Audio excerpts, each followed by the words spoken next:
Hello again. Just 4 months ago, Alex Belfield was a hugely successful YouTuber with 350,000 subscribers. He also had a private subscription only channel where people could pay a modest sum of money to hear stuff that he didn't quite like to say on a public forum. He was a very brash and vulgar man, but could also be very amusing as well. He had worked as a comedian, among other things, being one of those who warms up audiences before a big name entertains them on television or radio, puts them in a laughing mood, one might say. I used to watch him and wondered how long he would be able to keep going before YouTube pulled the plug on him.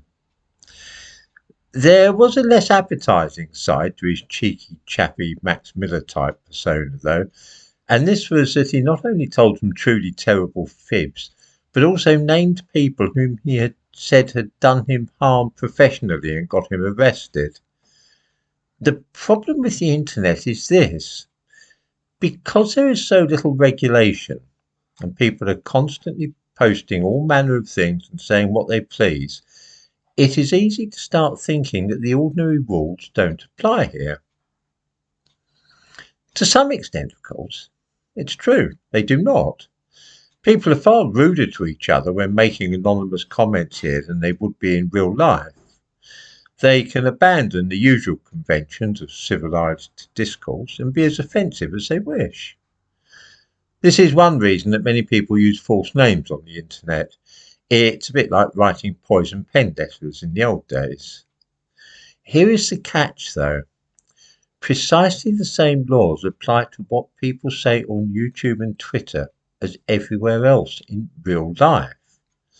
One only need remember when there were rumours circulating that Lord McAlpine, the Conservative peer, was a paedophile. There wasn't a word of truth in it, but some well-known people tweeted about it and actions for defamation were launched against them. I give a link to this case in the description to this video.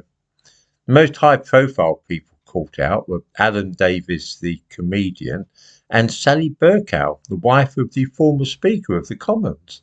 It proved pretty costly for her. The fact is that libel is just as possible on the internet as anywhere else. The same would of course apply if I were to urge the commission of a crime or threaten somebody. In the case of Alex Belfield, he was charged with various counts of stalking, all of which related to his activities on the internet. He'd been sending emails and saying things about people on YouTube, but the same law applied as would if those things had happened in the street.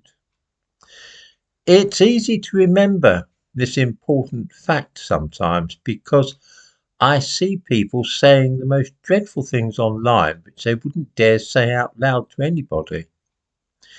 Maybe it's because they do not actually see another human being in the flesh while they're doing these things. This has the effect of dehumanizing the targets of their venom.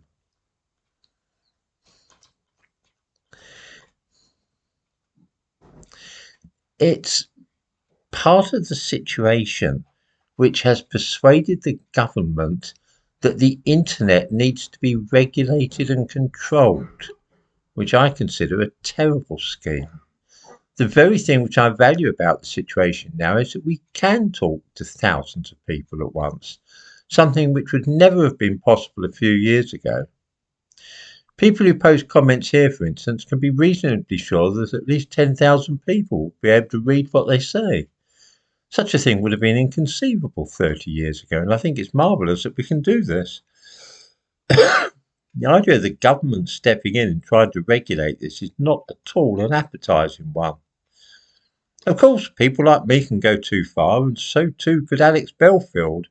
But when that happens, the ordinary law, which has served us well enough for centuries, is there to deal with things, as it always has been. In the meantime, Alex Belfield's appeal against his conviction and sentence has been turned down. He's been given leave to appeal, although that's not the end of the show. It does rather look as though he's unlikely to be back on the internet before the spring of 2025. But we'll see what happens.